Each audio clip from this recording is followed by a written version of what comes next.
All right. Hi, this is Pepper Basham and Jamie Joe Wright here for your next edition of Smooches and Stabs. And we are so excited to have you guys back. As we said earlier, this is kind of like a podcast where we take historical scenarios and give them a spin of possible conspiracy theory or of just what if? What if? Right, Jamie? What if someone died? Or What if fell in somebody love? came back as a ghost? Or found their true love on the sea. Okay, we can do true love, I suppose. As you can tell, though, you've got two different perspectives going off on these scenarios. So we have Jamie in her rose colored glasses. Very, Not. very, they're Ew, gross. blood-colored glasses. You are so gross. And me with my rosy view of the world and bringing in as much romance as possible. You are so nauseating. Which brings us to part two from our previous podcast, which was about one of Jamie's favorites, Oh, I have such a Edgar. literary crush. Yeah. I think you could I think that's fair, He especially wasn't for what even you he wasn't write. even good looking, but he was just perfect in He every had way. he had great hair. He did. His hair was Edgar. yeah, Edgar Edgar Allan Allan Poe. Poe. Yeah, his hair was pretty wavy and suave looking. Ooh, la la. And I he think he was short though. oh, was he?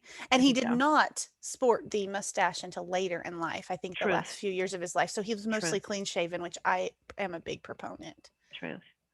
for heroes and clean shavenness. Oh, Although see, I always throw whiskers and beards on him. Beth Aaron, reviewer Beth Aaron, she's all for the whiskers and beards. And so I Oh, am moving see. in that direction with some writing. And then you got to throw a And couple tattoos on him, and oh, yeah, there you you know. go. All right. You But bad girl. anyway, Ooh, tattoos. tattoos. Anyway, so we're going to do a quick review of from last time, and basically what we were talking about was Mhm. the last week, basically, of Edgar Allan Poe's life, right, Jamie? Right. Right. Yeah. So he disappears for 5 days. Right. And there's lots of theories as to why, which we covered in part one. Mm-hmm. And then you dropped a bombshell, which sort of fit both of our genre loving hearts Did when you threw out the concept of he time traveled. At yes. which point I got super excited and determined that we've now solved the mystery of Jack the Ripper. It was actually Edgar Allan Poe. And then when he came back to his time period and was muttering on his deathbed the word Reynolds, my conclusion is that Reynolds was the last woman he was attempting to kill under the guise of Jack the Ripper, but was pulled back through the time travel portal prior to her death. And he kept saying Reynolds over and over because he, A, regretted not having finished the deed, and two, also had a little bit of conscience once he was back in his current time period. And was sorry for his murderous week of life. Or perhaps sorry that he was dying and unable to Oh, continue. this is true, and that That's true too. I can't go with that. It's not. It's so sad and Well, and scary. then you started saying something that you think Reynolds is a code word for something completely I different. do, and it has rosy and romantic-y kind of feels to it. So get ready. Do I need to take a Okay. Tums? No, but let's start with this story. Okay. Okay. Famous authoress Jane Austen, who What? many people know, What? wrote classics like Pride and Prejudice and Okay. Sense and Sensibility, and one of my personal favorites, Emma. I was just going to say, don't miss Emma. Yes. And then her last one that was complete was Persuasion, which happens to be about a woman who had this love and was persuaded not to marry him, and he was a seafaring guy. And Mm-hmm. most of the book takes place either in Bath or on the seashore. Okay. Mm-hmm. And Okay. Jane developed this kind of romance with the sea, which some people believe started around 1801. And we wonder why. Well, let me tell Okay. you what I think happened. So Jane, now Edgar Allan Poe was not born in 1801. He was he born in was not. 1809. He was, but we're talking time travel, so there you go. And Okay. so, All right. Time travel. Whew, my brain's already so sparking. in 1801, Jane Austen and her family had just moved from their home, their longtime home in the countryside, to Bath. Okay. And they would take seaside trips to either Lyme Regis or Devonshire by on the coast. And Jane kind of started developing this love for the ocean at that point, or appreciating its beauty. Mm-hmm. And there is this mystery. We kind of know about three romances in Jane's life, but she never married. And there was this mysterious fourth that has suddenly popped up through historical research in the letters left by Jane's sister, Cassandra, to her nieces. Okay. Okay. So hold there for a moment. So Mm-hmm. you're saying this part is not, This is not you're fictional. not fictionalizing this. No, this is true. There's a mysterious fourth man in Jane Austen's life. True that. Well, True and fact. we don't know Okay. anything about him really. All Oh. we know is what was left in a letter from Jane's sister Cassandra, who lived longer than Jane, and who, by incidents, also burned all of Jane's letters so that no one would ever see them. This is true. Isn't that interesting? I think I like Cassandra. She's devious. Yeah. So and we don't know whether that was by Jane's request that her sister burn all of her letters, or that was by Cassandra kind of protecting her, or whatever the case may be. After Jane's death, her sister burned all of her correspondence. So there are Wow. only a few letters that have been found that have been saved that were not part of what her sister had in her collection, right? Okay. One Okay. of the letters that Cassandra sent to her niece mentions a possible flirtation with an excellent man that they meet on the seashore in 1801. Oh, all the hopeless romantics out there are just swooning right now. Yes, yes. So here is my theory. Okay. Through time, passion can be a very powerful thing. Mm. What if during those 5 days, Edgar Allan Poe transported to the seaside of Devonshire, 1801, and he met Jane? And we don't know what the guy's name was. We only know, here's the thing, we Okay. only know they met that one summer, promised to see each other again, and then only a few weeks later she finds out that he's dead. For That's all. real? Yes, for real. So we don't know. I See, now suspect. you've gained my interest again because you mentioned death. Go I on. know, of course. And so, and so, what if Edgar during those 5 days traveled to the seacoast Okay. and met Jane on the Okay. seaside, did not use his real name because he realized he was time traveling, Oh, sure. recognized it was Jane Austen, the famous authoress, because at that point in time, he would have lived long beyond her life, That's and true. realized he would have been about 20 years beyond when she died, You're would correct. have realized the impact of him Yeah. telling her who he really was, Mm. and promised to come back because he's really been looking for love, though that one passionate, like-minded love for a while. That's why, all these fiancés not working out kind of thing. So I think that's Hmm. what happened. And so when he gets back, Okay. he wants to tell people what happened because he's so excited, but the curse of time travel is you can't talk about it. And the only thing he was able to say and mutter was Reynolds, which was his word, the name he used when he met her. Oh. Uh,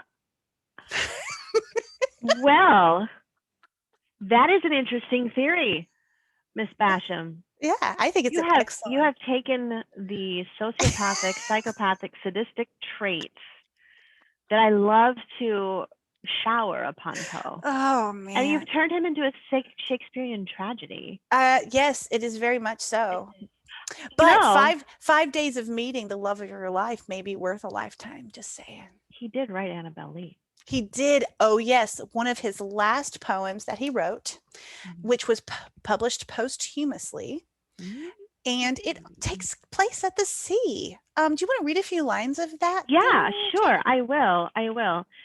It starts out with the line, "It was many and many a year ago, Jamie? in a kingdom by the sea, that a maiden there lived whom you may know. by the Whom name of Annabel whom you Lee. may know. And this maiden, she lived with no other thought than to love and be loved by me. Oh, see, now he's obsessive again and possessive.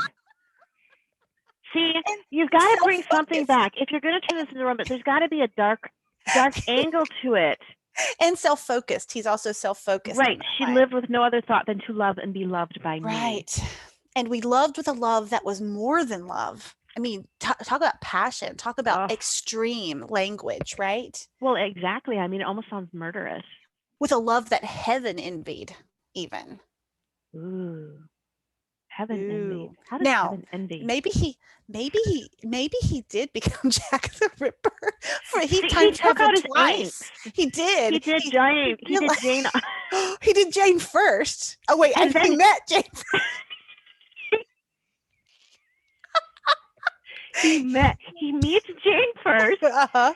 Then he comes back, and he then travels into the future to Further. enact his angst over this complete tragedy that well, and if it's I'm spinning the story, it's because he can't possess Jane as his Ooh. own. He can't Ooh. bring her with him, and he can't quite bring her death upon his hands. So he returns a failure. Ooh, but okay. So then Annabelle Lee would fit even more so because let's say he wrote Annabelle Lee when he went into the further future to be in late Victorian London, Mhm. right? Mhm. Mhm. Because what happens to Annabelle Lee? A wind blew Well, out of a cloud, chilling my beautiful Annabelle Lee, so chilling that and killing. her highborn kinsman came and bore her away from me to shut her up in a sepulchre in this kingdom by the sea. And the next Ooh. paragraph ends in chilling and killing my Annabelle Lee. So he meets Jane, and then Our genres fit together. they do, and in a scary kind of way. We're weird. We are. But so he goes to Jane first, then Mhm. he moves Mhm. on to Jack the Ripper, and Right. he realizes when he wakes up in that time of London, Jane is long gone. Completely gone. He can't be with her anymore. He goes on this killing spree, and then he's sent back to his own time in those 5 days. And I bet you before he was sent back, he walked the sea, an and wrote empty and beach, wrote and wrote the final Annabelle Lee. lines. And so all the night tide, I lie down by the side of my darling, my life and my bride, in the sepulchre there by the sea, in her tomb by the sounding sea. And then he woke up and couldn't say any words except Reynolds. Oh, I love this. This is beautiful. Okay, our next story we write together, it should be this total paranormal romantic suspense. I am 100% on board with that. And you can write the romantic elements, and I will write the tragic ending And where murders. And the he murders. in You the can murder. write Oh, of course, the murders, of course. And then when he's in the hospital, and well, you can do some of those Reynolds yeah, scenes, so it like yeah. connects with heartstrings. I'm just thinking, how did Jane die? I don't recall. She had they think it was stomach cancer, I believe, if I've got my ha facts. ha. Stomach. See, think about it. Ooh. Jane dies of stomach cancer. And that's Edgar what goes into happens. the future and guts women. Guts women because he couldn't be with Jane. It makes sense. Oh my goodness, we are nuts. No, we are conspiracy theorists who That's have right. found the truth. We're fictional conspiracy theorists that have found the truth. That sounds awesome. I I love love that. it. I think we need name tags with that on it. Yes, Next time we go to ACFW, that's what our name tags should have on them. the fictional conspiracy theorists. Uh-huh. Hmm. Yeah, Yes. I think it's yeah, great. I like it. And we'll have the silhouettes of Edgar and Jane. Yes. Or our little picture we have of the smooches and stabs. Yes. That would be worth it. I think. That's totally cool. Yep. Yes. So You for know, those of you who are joining the podcast, maybe we should throw out a question if people want smooches and stabs swag. We should get some T-shirts made up or oh pins or something. yeah. Yeah. Right.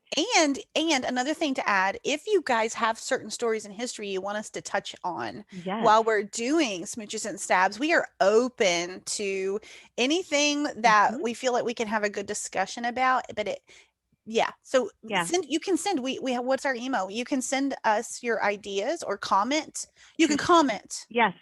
You can comment on our YouTube video, Yep. which is on our YouTube channel.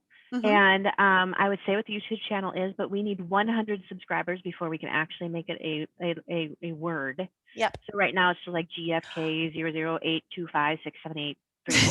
Also, though, if you're on Facebook, we'll be posting our links to Yes, our Facebook group, and you can comment there if you have ideas about historical stories correct. or strange scenarios or even movies that you think should have a little bit of doctoring up. We're talking Correct. about that. Yeah, we can do that. And then if you're listening on a podcast tool like Spotify, you can email us at smoochesandstabs@gmail.com. So we are out there and we are super excited. And we would love to hear from you all too. You know, we've just had this part 1 and part 2 series to kick off this debut of our podcast. And I'd be curious to hear which theory our viewers most agree with. I think they should vote. I think they should either vote on just Jack the Ripper time travel or Okay. just Jane Austen time travel. I think that's a good Or if idea. they like the third one, they could go with the mixed ending. They could.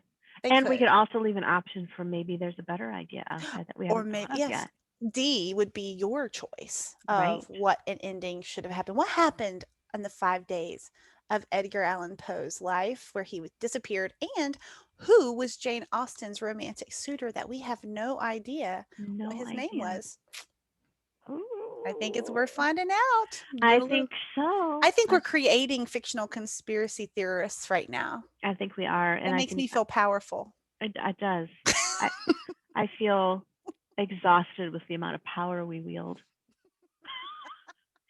So I think we should leave everybody with our funny, crazy, Yes. or weird historical fact of Yes. the week. We have a weird one right here. Um, so whenever in April 20th, 1979, Okay. Jimmy Carter was attacked by rabbits. Rabbits. Rabbits, Not even as in rabid bunnies, rabbits, as like in the Easter Bunny. bunnies. It says here we'll see. A killer rabbit attack was sensationalized by the press when President Jimmy Carter's fishing boat on April 20th, 1979, and he was attacked by swamp rabbits. Go The look it up. Go look it up. I'm serious. I He's think, in a boat. yes, he's in a boat. He didn't know Swamp that rabbit. rabbits could swim. Oh my gosh! And Google already has it in there. Jimmy Carter swamp rabbit. So you guys, if you want to find out, I mean, weird historical things that happen, hysterical things that happened, and historical. Poor Jimmy Carter. He probably never wanted to see a rabbit again. And there is a picture close up of a rabbit I crop from the see it. White House photo. Oh Yes, my gosh. Well, of I'm going to save that picture and then we will post it on our Facebook page. attacked by swamp rabbits. For those of you who would like to see the attack by swamp rabbits, we will post that on our What Facebook presidents can page. survive? I think it was probably assassination attempt. The Russians. The rabbit spoke Russian. Nobody could tell what his mission was. Exactly right. There you go. There's another one of our theories. Oh boy, that's never ending. It's never ending. Oh, well, this was a wonderful episode. And right now we're looking at doing 2 episodes a month, I believe. Yep. So this has us covered for May. So we are so excited to have all of you join us here the month of May. Again, like our Facebook page, Smooches and Stabs, because we will be posting follow-up pictures and fun things that we chatted about in our podcast. And then coming up in June, we've got some more rather interesting historical figures that we will be discussing. History is interesting that way. It is. We just want to make it even more interesting. We do. Well, Pepper, thank you for being with us today and bringing out your interesting theory about Jane. My romantic view of the world. Oh, she just put on her rose-colored heart glasses. Yes, I did. All right. We'll see you guys next time. Bye. Bye.